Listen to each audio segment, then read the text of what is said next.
નમસ્કાર, આપ જોઈ રહ્યા છો નેશન પ્લસ ન્યૂઝ. હું છું આપની સાથે હેતલ ભગત. છોટાઉદેપુર જિલ્લાના બોડેલી તાલુકાના બાગાપુરા ગામે સસ્તા અનાજની દુકાનમાં બનેલ ઘટનાને લઈને કોંગ્રેસ પણ હવે મેદાને ઉતર્યું છે. છોટાઉદેપુર જિલ્લાના બોડેલી તાલુકાના બાગાપુરા ગામે સસ્તા અનાજની દુકાનમાં બનેલ ઘટનાને લઈને કોંગ્રેસ હવે મેદાનમાં આવ્યું છે. કોંગ્રેસના પૂર્વ વિપક્ષ નેતા સુખરામ રાઠવાએ સરકાર ઉપર ગંભીર આક્ષેપો કર્યા છે. ઇજાગ્રસ્ત બનેલ દર્દીની મુલાકાત કોંગ્રેસના નેતાઓએ લીધી છે, જેમાં સુખરામ રાઠવાએ તંત્ર અને સરકાર ઉપર ગંભીર આક્ષેપો લગાવ્યા છે. બોડેલી ખાનગી હોસ્પિટલમાં સારવાર ચાલી રહેલ દર્દીની કોંગ્રેસના નેતાઓએ ખબર અંતર પૂછ્યા અને સાથે જ કેટલાક આક્ષેપો પણ કરવામાં આવ્યા છે. બાંગાપુરા સસ્તા અનાજની દુકાનના સંચાલક અને તેના મિત્રો મળીને મંડળી બનાવી અમારા સંબંધી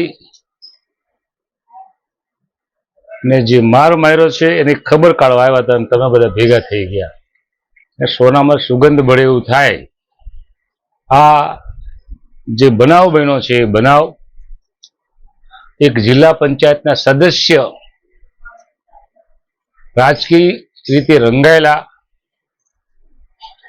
આ ભાજપના રાજમાં ભાજપવાળા કોંગ્રેસવાળાને દબાવવા માટે પણ પ્રયત્ન કરતા હોય છે. ગામમાં કોઈ માથું ઊંચકે તોય માથું ઊંચકવા નહીં દેવાનું અને એમને બધી જે કંઈ લીલા કરવી હોય એ લીલા કરે છે. આ લીલાનું પરિણામ છે. સાચું સત્ય બતાવવા માટે ગામના બધા ભેગા થઈને જ્યારે આ દુકાનમાંથી નીકળતો માલ એ જ્યાં વેચી ખાતા હોય ત્યાં લઈ જવાના હતા એને પકડ્યો અને એ પકડેલાને અદાવત રાખીને આ ભાઈશ્રીને જ માર્યું છે. એ વ્યાજબી નથી. એમણે કંપની બનાવીને જાનથી મારી નાખવા સુધીની જે કાર્યવાહી કરી છે સામેવાળાએ એ હવે સાંખી લેવાયું નથી. આ પ્રકરણને મામલતદારે દબાવવા માટે પ્રયત્ન કર્યો હોય, પોલીસ ખાતાએ મોડેથી ધીમેની ફરિયાદ લીધી હોય કોઈકના દબાવથી, એ પણ વ્યાજબી નથી. વાયગું છે એ સત્ય હકીકત છે, કંઈ ઉપજાવી કાઢેલું નથી, કોઈ જાણી જઈને પોતે વગાડ્યું છે એવું નથી. ત્યારે પોલીસ ખાતાએ પણ રાજકીય દબાણને કારણે મોડી ફરિયાદ લીધી. મામલતદાર શ્રીએ પણ સીલ જે માર્યું હતું એ સીલ તોડતા પહેલા જ અનાજવાળાએ અનાજ વેચવાનું કામ ચાલુ કરી દીધું છે. આમાં મિલીભગત છે.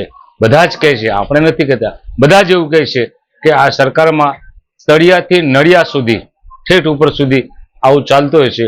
એનો આ જીવતો જાગતો દાખલો છે અને આ પ્રશ્નને અમે ઉજાગર કરવાના, એની સામે તપાસ માંગવાના. ધીમે મોડી ફરિયાદ લેનારની સામે પણ કાર્યવાહી થવી જોઈએ.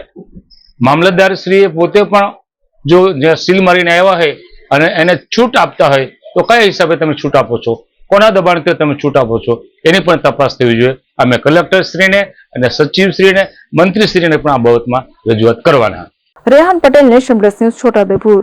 સમાચારોનો સતત અપડેટ મેળવવા માટે અમારી નેશન પ્લસ ન્યૂઝની યુટ્યુબ ચેનલને સબસ્ક્રાઇબ કરો, બેલ આઇકન દબાવો અને જોડાયેલા રહો ફેસબુક, ઇન્સ્ટાગ્રામ અને ટ્વિટર પર.